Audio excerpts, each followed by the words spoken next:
Hello students, welcome back to my class and welcome back to my channel. आज का है हमारा class 6 और क्लास 6 में आज का टॉपिक फिर से है आपदा। लेकिन आपदा के समय यानी किसी भी डिजास्टर के समय राहत प्रबंधन कैसे करते हैं, राहत प्रबंधन की ज़रूरत क्या होती है, राहत प्रबंधन से जुड़े प्रमुख मुद्दे ये डिस्कस करेंगे।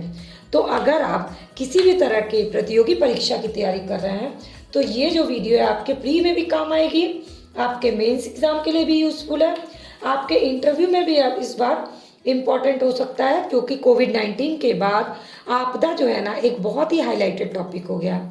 साथ ही साथ अगर आप जर्नलिज्म की तैयारी कर रहे हैं या जर्नलिज्म आपने किया हुआ है या फिर मास्टर्स ऑफ सोशल वर्क या सोशल इशू पे कुछ लिख रहे हैं या आपका एक पेपर है ये, तो आपको ये टॉपिक ज़रूर कवर करना चाहिए। चाहे आप एस्से के लिए कवर करें, चाहे आप कहीं पर आपको स्पीच देनी हो उसके लिए कवर करें। तो प्लीज़ इस टॉपिक को पूरा ज़रूर देखिए और पिछली 5 क्लासेस अगर आप देख लेते हैं तो आपका ये टॉपिक बहुत अच्छे से कवर हो जाएगा। तो चलिए शुरू करते हैं आज की क्लास बिल्कुल फटाफट से। सबसे पहले राहत क्या है? साधारण भाषा में तो राहत सभी को समझ में आता है, लेकिन किताबी भाषा में बोले या कहीं पर आपको बताना है, कहीं लिखना है, उसकी भाषा में राहत यानी प्रतिक्रिया। थोड़ा भारी हो गया, थोड़ा इसको हल्का कर देते हैं। प्रतिक्रिया यानी रिस्पॉन्स। ठीक है, तो किसी भी आपदा के समय जो प्रथम प्रतिक्रिया होती है, किसी भी आपदा के समय प्रथम अवस्था जो होती है उसको बोलते हैं राहत। ठीक है, तो आपको डिफाइन करना है, प्रथम प्रतिक्रिया को बोला जाता है राहत आपदा के समय। इसके बाद जो प्रक्रिया तत्काल उपलब्ध हो जाती है उसको बोलते हैं राहत। चाहे वो खाद्य पदार्थ की उपलब्धता हो, चाहे वो जीवन बचाने के लिए, चाहे वो प्राथमिक हो कि आपने उसको फर्स्ट एड किया, चाहे सबसे पहला पेयजल यानी पानी उसको दिया, वस्त्र दिया या आश्रय दिया, ये सब राहत में आते हैं। यानी ये प्रथम प्रतिक्रिया है किसी भी आपदा के समय। तो राहत को डिफाइन करना बहुत ही आसान रहा आपके लिए। अब हम चलते हैं राहत प्रबंधन के प्रमुख मुद्दे क्या होते हैं।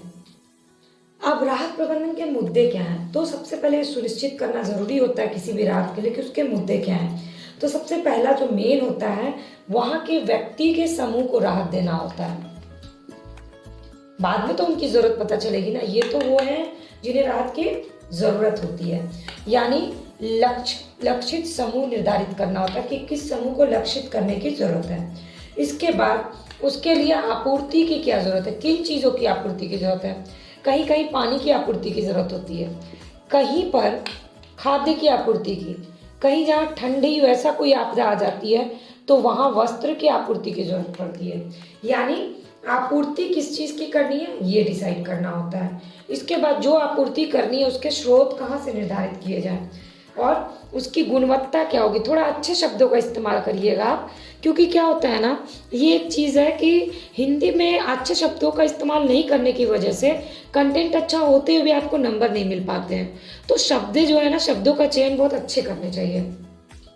चलिए, अब आपूर्ति हमने डिसाइड कर लिया, गुणवत्ता स्रोत डिसाइड कर लिया, अब जहाँ से सामान लाए उसकी गुणवत्ता क्या है जो भी हमें अब वितरण करना राहत का। और वितरण के बाद भी ज़रूरी है भंडारण करना, क्योंकि एक ही राउंड में अगर सारा वितरण कर दिया जाए तो अगले राउंड के लिए कुछ नहीं बचेगा, इसलिए भंडारण पे भी फोकस होना चाहिए। इसके बाद कीमत कितनी निर्धारित की जाए या फिर मुफ्त में दिया जाए, निःशुल्क सहायता, ये भी ज़रूरी है। इसके बाद मुद्दा होता है संचार तंत्र की, अगर यहाँ राहत भेजा जा रहा है तो ये खबर वहाँ जिन लोगों को राहत की जरूरत है वहाँ तक कैसे पहुँचाई जाए, ये जानकारी कैसे दी जाए, ये भी एक मुद्दा होता है। संचार तंत्र स्थापित करना और सबसे इम्पोर्टेंट पूरी वितरण प्रक्रिया पर निगरानी रखना, क्योंकि सबसे ज़्यादा गड़बड़ी वितरण प्रक्रिया राहत देने में निगरानी की कमी से होती है, इसीलिए उसको करना बहुत ज़रूरी होता है। तो ये है प्रमुख मुद्दे आपदा प्रबंधन में। किसी को भी राहत पहुंचाने के लिए इन सारे मुद्दों को आप बहुत अच्छे से डिस्क्राइब करके डिटेल में लिख सकते हैं। मैं सिर्फ आपको कीवर्ड्स के थ्रू सारे टॉपिक्स कवर कराती हूँ ताकि आप कीवर्ड्स को अच्छे से डिस्क्रिप्शन दे सकें। चलिए अब देखते हैं भारत में राहत प्रबंधन। तो भारत में राहत प्रबंधन, भारत में आपदा प्रबंधन किसका विषय है? राज्य का विषय है। इसलिए राज्य स्तर पे राज्य राहत आयुक्त और राज्य सचिव, जिलाधीश और सारे अधिकारियों की नियुक्ति की जाती है। नियंत्रण का काम कौन करता है? राज्य करता है, लेकिन केंद्र इसमें सहयोग करता है। तो जो भी कोड बनाए जाते हैं राहत कोड, वो राज्य की तरफ से, जो भी मैनुअल बनाया जाता है वो राज्य की तरफ से। इसके अलावा और किसकी भूमिका होती है? इसके अलावा होती है गैर सरकारी संगठन की भूमिका होती है, एनजीओज की, और इसके अलावा समुदायों की भूमिका होती है। मॉनसून से पहले ही ये सारे राहत कोड बना लिए जाते हैं, यानी आपदा आने से पहले उसकी तैयारी कर लेनी चाहिए। अब लक्ष्य निर्धारित क्या किया जाता है कि उस आपदा को न्यून किया जाए, यानी कम किया जाए। यानी सिर्फ राहत प्रबंधन के नहीं किया जाता, बल्कि उसके शमन, उसको खत्म करने की, उसके रोकथाम करने की भी तैयारी करनी होती है। क्योंकि हो सकता है कि जब तक एक अभी राहत प्रबंधन किया, अभी लोगों को राहत पहुंचाई पर्टिकुलर आपदा से, और कुछ समय बाद फिर से आ गया वो आपदा, जैसे कि भूकंप लगातार कई बार आता है, तो इसीलिए शमन और रोकथाम की भी तैयारी उसी अकॉर्डिंग करनी होती है।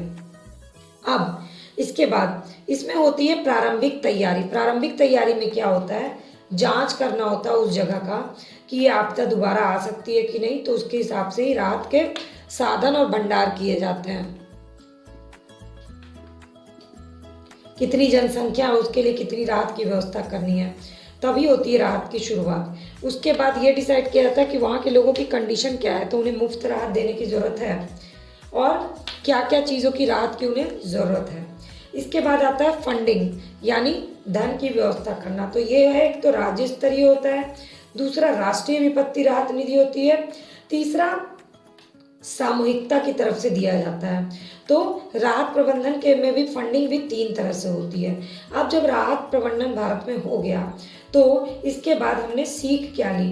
तो सीख ली कि हमें अवसर का फायदा उठाना चाहिए, यानी एक आपदा आती है तो दूसरी आपदा के बीच में जो समय होता है ना, उस अवसर से हमें सीख लेनी चाहिए, और उसी दौरान हमें राहत प्रबंधन या आपदा प्रबंधन की तैयारी करनी चाहिए। और इसके लिए आप कुछ एग्जाम्पल्स लिख सकते हैं, जैसे उड़ीसा के महाचक्रवात का एग्जाम्पल लिख दीजिए, जो कि 1999 में आया था।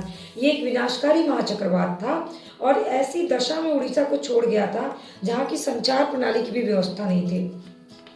लेकिन उड़ीसा में पूरी राहत प्रबंधन जो हुई, थल सेना, वायु सेना, सब मौसम की दशा का आकलन सब कुछ किया गया, और आकस्मिक बाढ़ होने के बावजूद यहाँ पे राहत सामग्री सब कुछ समय पे पहुँच गई। तो अगर आपको एग्जाम्पल दे करके लिखते हैं तो आपको नंबर ज़्यादा अच्छे मिलते हैं। और इस पूरे राहत प्रबंधन में किसी भी आपदा में सबसे ज़्यादा किसकी ज़रूरत होती है? सबसे ज़्यादा ज़रूरत होती है समन्वय की। समन्वय किसका?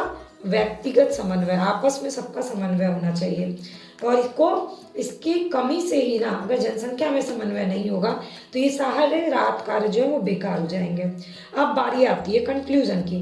तो कंक्लूजन में आप लिखिएगा कि सामान्य तौर पे राहत सामग्री किसके लिए है, और भारत तथा बाहर राहत का प्रबंधन किस प्रकार किया जाता है, ये समझने के लिए हमें पूरे मौजूदा मुद्दों को समझना बहुत ज़रूरी होता है। और मुद्दे हर जगह, हर जनसंख्या के हिसाब से बदलते रहते हैं, लेकिन राहत चूँकि प्राथमिक अवस्था होती है, इसीलिए राहत जो है अलग अलग तरह से आपूर्ति करता है। अब आपको अगर ये वीडियो अच्छी लगी होगी तो लाइक, कमेंट और शेयर करना मत भूलिएगा।